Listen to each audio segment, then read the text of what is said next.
Hello, everyone. Today I will be speaking to Lily, who studied with me in this very room, this very office a few years ago. And Lily is now in the process of becoming a journalist, I understand. So, Lily, let me begin with my first question. The word divinity itself is not a word we use in everyday English. So, when people hear this word divinity, they may feel a bit puzzled or confused. They may say, why can't you just say faculty of God and just be done with it? So, what do you think it means, that word divinity?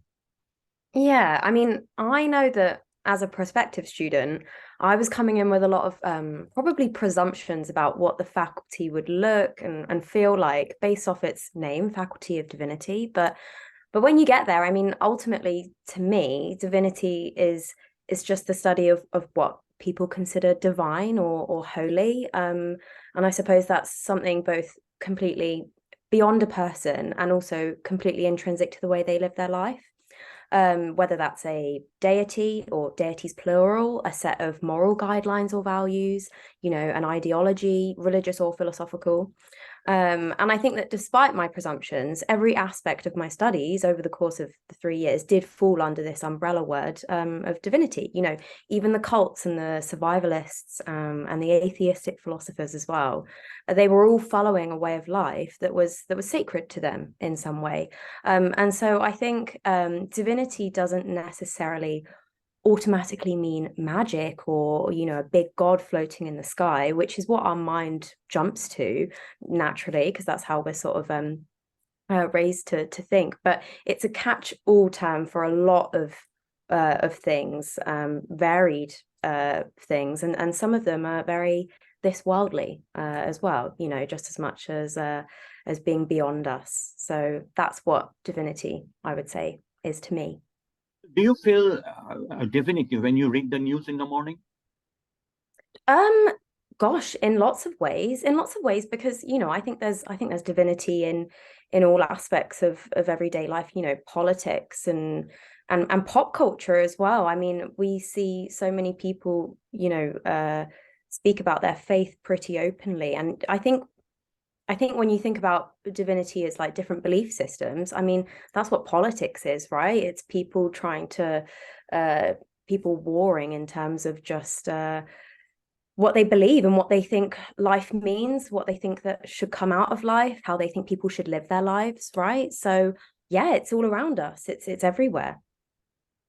On that note, why does the study of religion matter to you so much that you spent 3 years studying it? And why do you think it should matter to the world?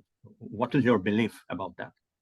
Yeah, I mean, when I first started studying religious studies, I mean, I loved it at school so much. And all I knew was that I just really enjoyed studying different beliefs and cultures. And I found it fascinating how different people led their lives, often just depending on where they were born, where they lived, what their parents believed.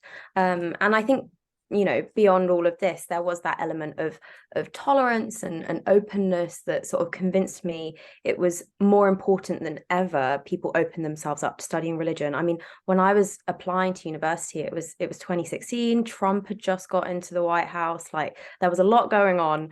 And I think it felt sort of like, it felt right in my heart that I wanted to pursue, this very tolerant degree. And I think I mean, thinking about nowadays, it's really easy to feel just swarmed by content. Like I'm constantly online on my phone for my job as well. But studying religion felt like going back to some sort of root of humanity for me. And we've come a long way with what we can study, and what intellectuals write about. But theology was one of the first ever subjects you could study at degree level in England. I think it was alongside like law and medicine, right? So in lots of ways, it was like the original subject. It's what great thinkers of history and humankind thousands of years ago, this was what they were concerned with, and this is what they were unpacking. So I think that element of it, it just felt so huge to me. The study of religion in sort of historically, and significant in that way, but also just in my everyday life now. I mean, I'm a journalist, and I consume a lot of just media. But it's absolutely crazy and still shocks me just how many philosophical or theological ideas I catch playing out in the modern world across like pop culture, film, science, politics. Like I will watch a TV show or a movie, and I'll think like that whole concept that they're writing about and playing, it all started with Plato, and you can trace it all back. It's like it's really cool. I try and speak to people about it. My friends, they're not interested, but it is really, really cool. But once you study it and you start, well, it's like once you've noticed it, you can't unnotice it. And I think it goes without saying that we live in a very scary world out there at the moment. A lot of bigotry and xenophobia and discrimination and hatred, that stems from people just being so uncomfortable with the way that other people live their lives. And I think the study of religion asks us to sort of step into those beliefs and see exactly why people think like that. And it's every bit anthropological sometimes, this degree. And we live in such a secular society that we forget that most of the world are religious and follow very religious ways of life and follow those beliefs every day. So if there's ever a way of truly learning about different cultures and customs and belief systems, from the comfort of your own home, it's through religion, I would say. That would be my long-winded answer to that question. Wonderful. So religion is the mother of all knowledge. That's what you're saying. That's what I think. Yeah.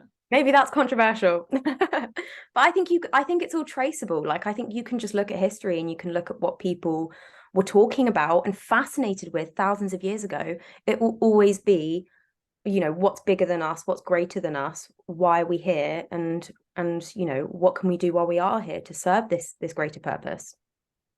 So studying religion, we are looking at questions that human beings were grappling with 10,000 years ago, 5,000 years ago, 500 years ago, and we're still grappling with them now. So in studying theology, religion, these topics, we are being led into this great, vast conversation of humanity across generations, across millennia, across centuries. Exactly. It's like linking us to our ancestors and all these people that lived thousands of years ago. And it's so cool to think that we still haven't quite figured it out. There's still new beliefs popping up all the time. There's still new studies and new research into how people live and why they've chosen to live that way. So I think it's just this fascinating unanswered question, that proves to be a very worthwhile and sort of fulfilling life for 3 years. For me, anyway, I loved my time in Cambridge. So can I say that journalists try to answer the questions and theologians try to question the answers? Yeah, I think that's more than fair. And actually, I think, being a journalist now, I'm reflecting on that, like, it's the degree has set me up for like being a really good journalist, asking the right questions, putting yourself in people's shoes and thinking about how they might be thinking and feeling, and going off of that and getting great answers, getting great interviews, writing great stories from the way that you're able to sort of think differently and think empathetically, and think tolerantly about people's lives and the decisions that they make, according to maybe what they believe in. So yeah, I mean, yeah, you're right.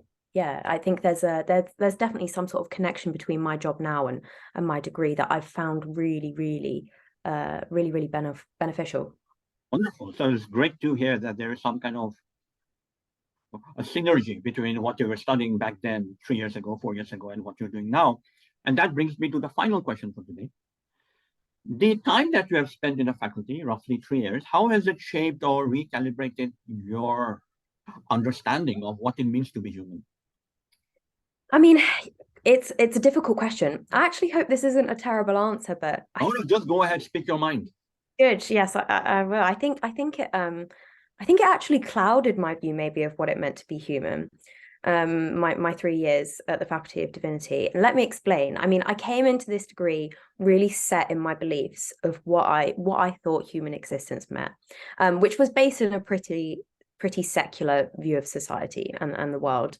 But actually, when you're constantly putting on shoes of people who live by different belief systems and see, you see that the meaning of human existence is so vast, which we've sort of already touched on, but for a long time it felt like I was covering so much ground, which is amazing. It's what you want. You're constantly darting around between belief systems, and I think I was trying to grab it human existence and put it in a box and tape it up and label it and tuck it away in my mind, just leave it as, oh, this is what it means to be human, and we're all agreed on it.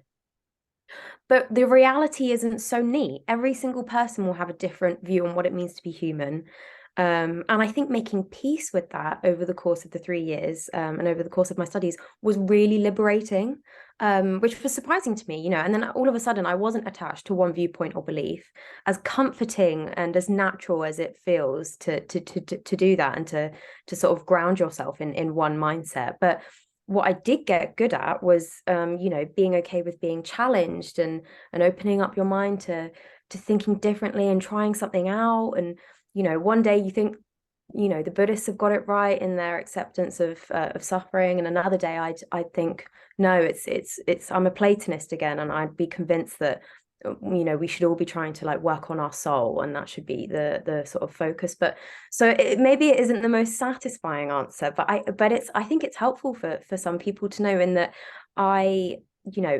this mindset completely altered the way I approached my degree in the end, and probably the world now, because I'd say I'm quite unanchored in what I believe it means to be human.